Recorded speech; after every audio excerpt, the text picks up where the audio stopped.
I never imagined that the day my own daughter came into money, the first thing she'd do was cast me aside like I was nothing. But there I stood, rain soaking through my sweater, mascara bleeding down the lines of my face, watching the security lights from her new mansion blind my swollen eyes. It wasn't the storm that broke me. It was her voice. "You'll never see a dime of my money, you old witch." Then the suitcase hit the concrete. My suitcase. The same one I had packed that morning with clothes folded neatly, with hope in my heart that we'd finally get along. It burst open on her spotless driveway like a blister, spilling out underwear, socks, my old blouse I used to wear when babysitting her boys. My toothbrush rolled into the gutter like it knew it didn't belong anymore. She didn't flinch.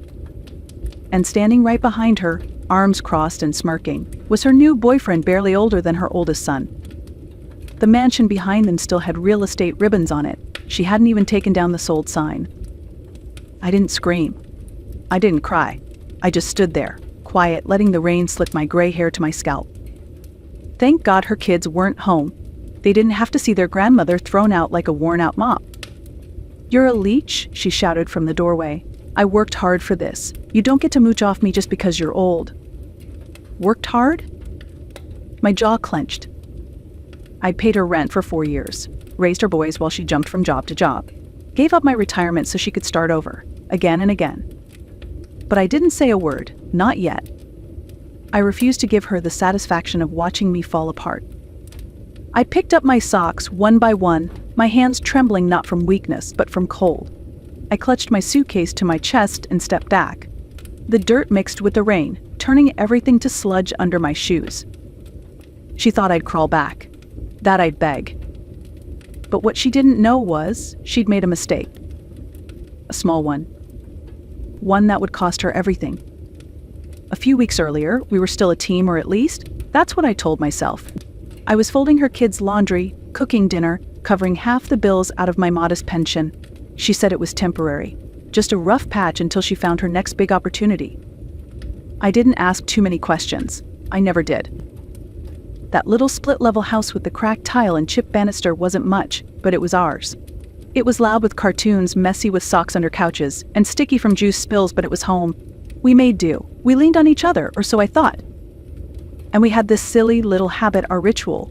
When life felt too heavy, we'd swing by the corner gas station and each grab a lottery ticket. Nothing fancy, $2 each. I always picked random numbers. She liked birthdays. We'd sit at the kitchen table, line them up, and laugh at the idea of getting rich. "Can you imagine?" she'd say, grinning. $10 million. No more Raymond. No more late fees. I'd tease her back. "Yeah, maybe I'll finally get that porch swing I've been talking about for 10 years. It wasn't about winning. It was about hoping, sharing the dream, bonding over the impossible. She used to say, "If I ever win, I'm splitting it with you, Mom. I got you." She said it more than once. She said it enough times that I believed her. Even when she didn't pay her half of the water bill. Even when she left her mess all over the living room and rolled her eyes when I asked her to help clean. Even when she left me to watch the boys so she could go to interviews that always seemed to end at bars. She had her moods. She was tired. She was figuring it out. That's what I told myself. Because that's what mothers do. We cushion the falls. We carry the weight, even when no one sees it. But that week, something shifted. She was off, distant, jumping when the phone rang, whispering behind closed doors, snapping at the kids. I thought maybe she was overwhelmed again. I didn't push. But I should have. That Thursday evening, we were sitting on the couch, watching the local news. A cheerful anchor was announcing that a winning lottery ticket had been sold just down the road, our regular gas station. "Someone in this neighborhood is a millionaire tonight," he said with a grin. She shifted beside me. Didn't smile. Didn't joke. "You ever buy from there this week?" she asked, trying to sound casual. "Yeah," I replied. "Grabbed one Monday with the groceries. Why?" She shrugged. "Just curious." She didn't look at me, just kept scrolling on her phone. The next morning, the ticket was gone. Not in the junk drawer. Not on the fridge under the smiley magnet. Not in my wallet. I looked everywhere. Cabinets, under papers, even the trash. My stomach tightened with each passing minute. But I didn't ask her. Because I didn't want to believe it. That night, she cooked dinner, poured wine like we were celebrating something. She even kissed me on the cheek when she said goodnight. She never did any of that, not in months. The next day, she came home with new shoes, designer, then a fancy purse, then her nails done. Expensive, shiny. When I asked about it, she said she'd gotten a bonus. I wanted to believe her. I needed to believe her. But deep down, something didn't sit right. And then, a few days later, she came bursting through the door like a child on Christmas morning. "You are not going to believe this," she said, practically shaking. She held up a check, $10 million. "I won," she said, voice trembling with joy. "I actually freaking won." I looked at her. And in that moment, I knew she was lying. Because she never buys tickets. She never carries cash, hates waiting in line, hates small talk with clerks. And yet somehow, this week of all weeks, she magically had the winning numbers. I forced a smile. Betrayal. "Wow, that's incredible." She hugged me like nothing had happened, said, "I'm finally getting us out of this dump. We're gonna live the life we deserve." Us. But I knew better. That us had an expiration date. And it was coming faster than I was willing to admit. Because she didn't just lie. She stole something. And she had no idea what she'd really taken. 3 days later, she was gone. No goodbye, no note, just silence and a missing toothbrush.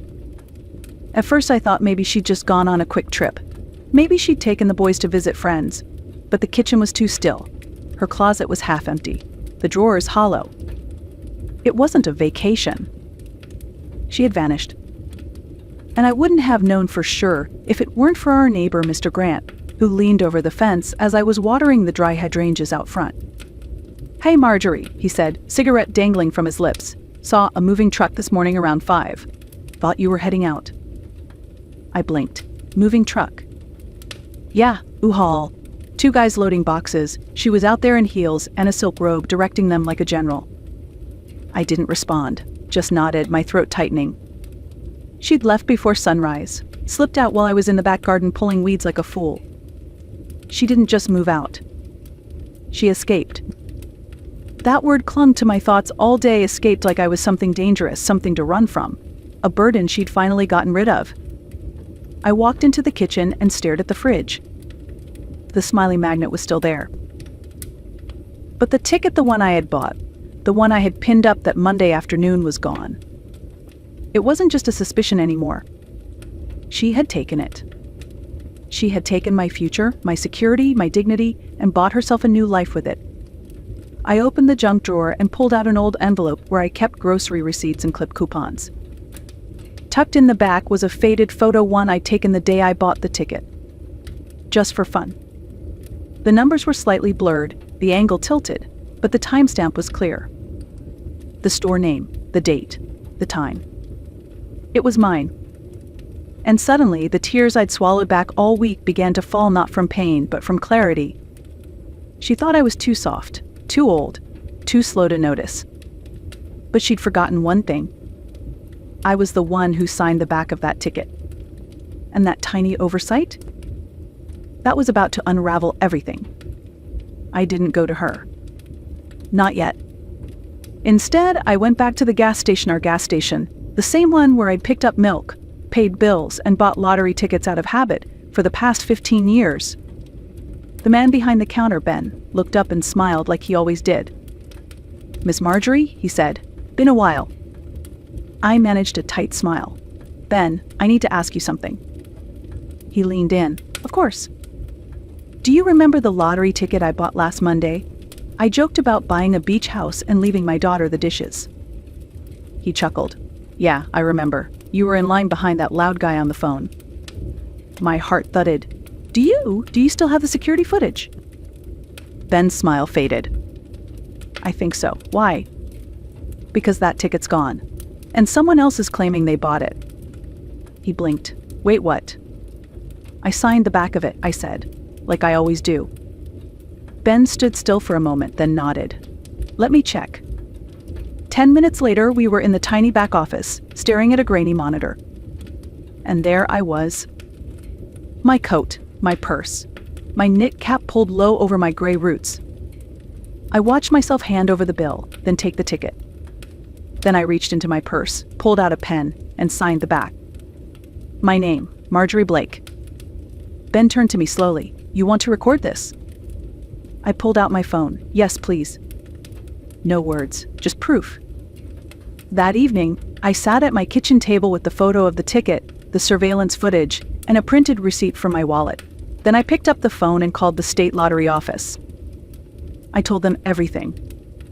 Where I bought the ticket, when, that I had signed it, that I had sent his security footage, that someone else, my daughter, had taken it. There was a pause on the line. Then the woman said, if your name's on the back and it matches the footage, we'll open a formal investigation. Can you freeze the payout? Yes, she said, once the process begins. I didn't gloat. I didn't cry. I just exhaled. Because for the first time in weeks, I wasn't waiting to be saved.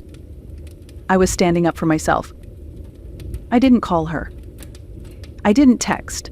I didn't post anything online. Let her keep sipping champagne in rented lounges and tagging realtors in her stories. While she was busy curating her new life for likes and strangers, I was building something real, one document, one photo, one signature at a time. The next day, I met Dana Whitaker, a lawyer referred to me by Mrs. Ellison, my retired neighbor who'd gone through something similar with her own son. Dana was sharp, calm, and didn't waste time. She read through the folder I'd brought receipts, my signed ticket photo, the surveillance stills, and when she looked up, she didn't ask if I was sure. She just said, "This isn't just a mistake, it's theft, and you have a case." I nodded, trying to steady my breath. "I don't want revenge," I said softly. "I want what's mine." "Then, let's get it." That afternoon, we submitted everything to the state lottery office. Dana's tone was firm, her language precise. She'd handled cases like this before. By the end of the week, I got a call from the commission. "Your claim is being formally investigated," the official told me. "We've frozen all accounts linked to the payout. The public announcement has been delayed." I hung up, sat in the kitchen with a cup of lukewarm tea, and stared out the window. No gold-plated mansion. No yacht. Just chipped cabinets, a faded rug, and the old humming fridge with the magnet still stuck to it. But you know what? It felt real. It felt like mine. I still didn't tell her. Because people like my daughter never see the crash coming. They're too busy dancing in the storm to feel the lightning behind them. She kept posting. New bags, poolside brunches, another rooftop cocktail with a new group of friends. She didn't post the boys as much anymore. First just once a week. Then not at all. And that silence told me more than any caption ever could. She had replaced me with noise. A nanny who couldn't spell their names. People who clapped when she called me toxic. But I stayed quiet. Because my silence was no longer surrender. It was strategy.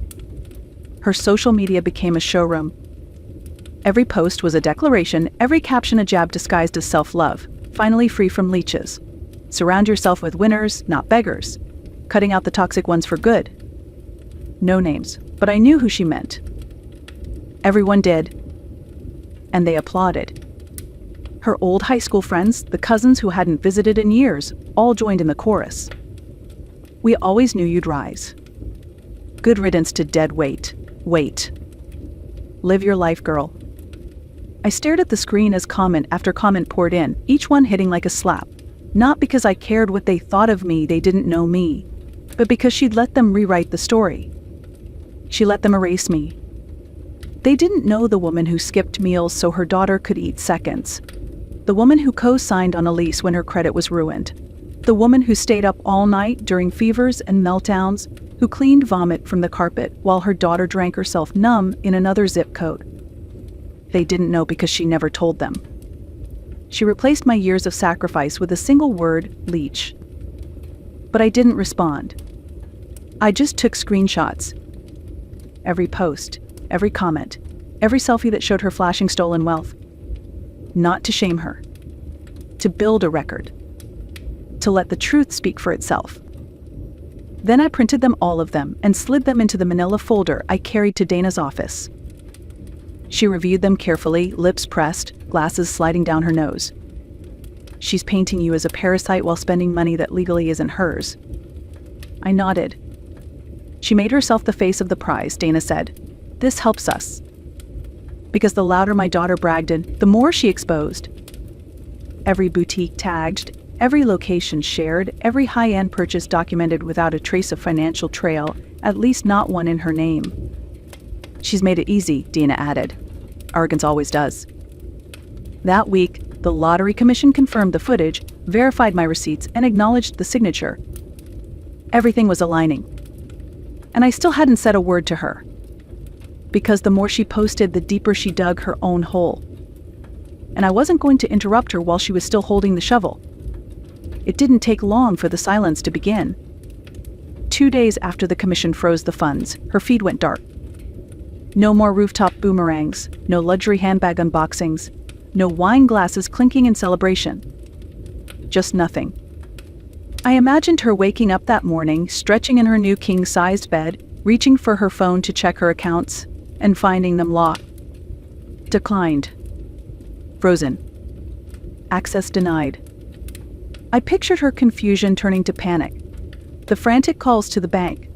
The disbelief when the customer service rep couldn't explain why her money was inaccessible.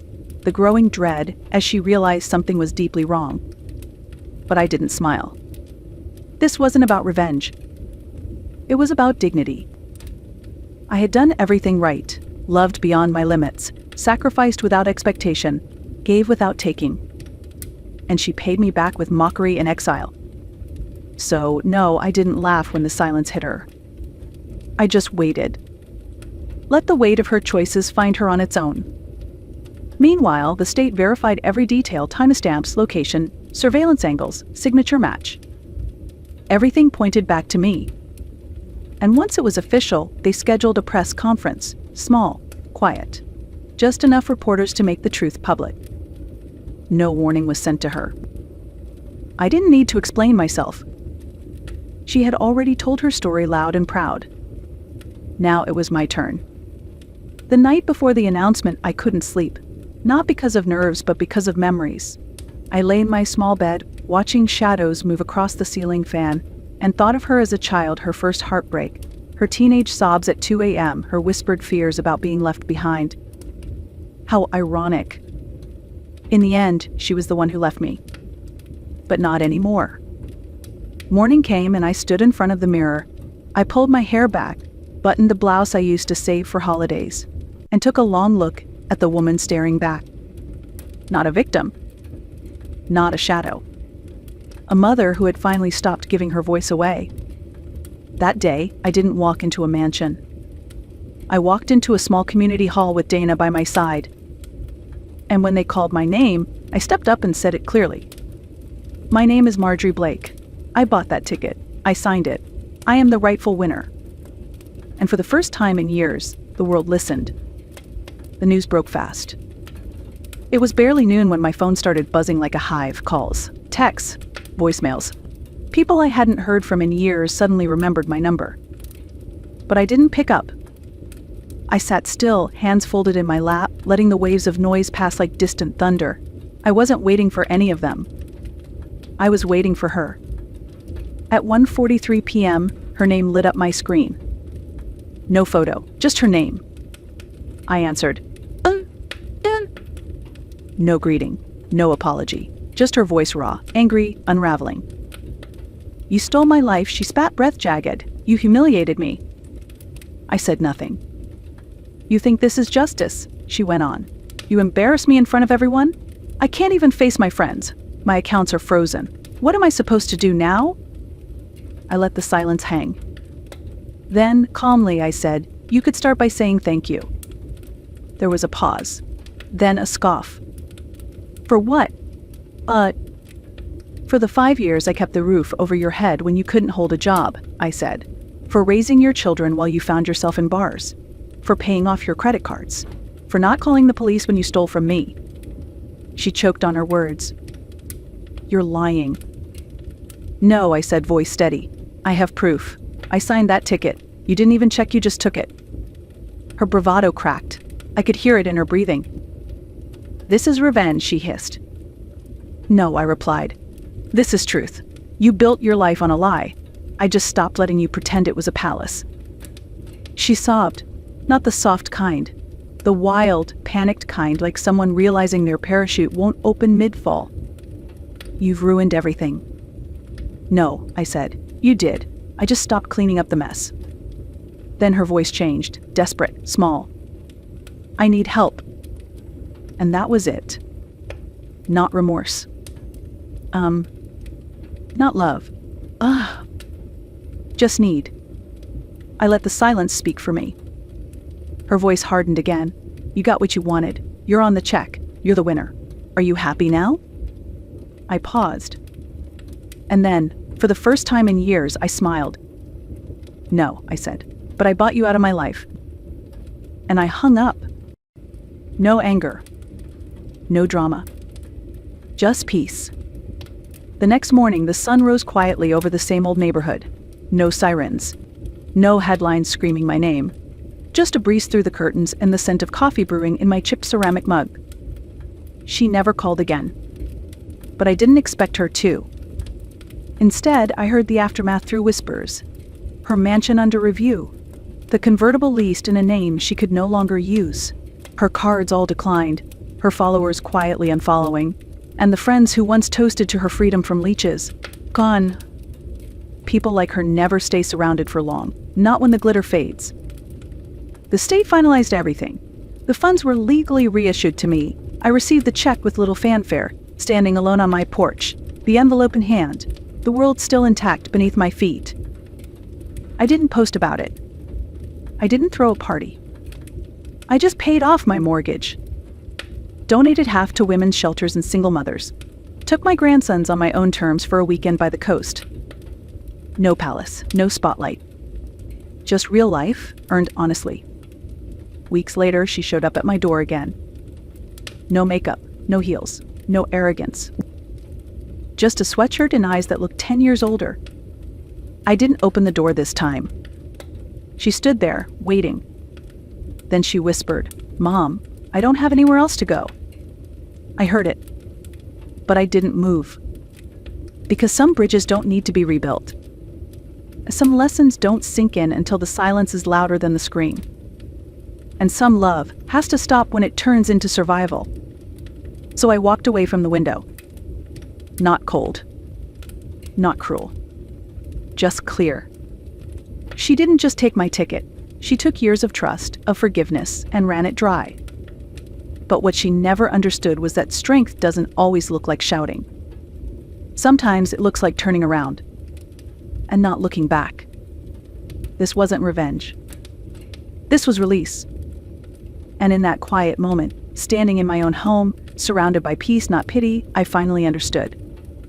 She never truly left me behind. She lost me. By choice. And I chose myself finally. If this story spoke to you, if you've ever had to let go of someone you once held too tightly, don't be afraid to share your truth. Like, comment, share. And remember, silence isn't weakness. Sometimes it's the loudest way to reclaim your power,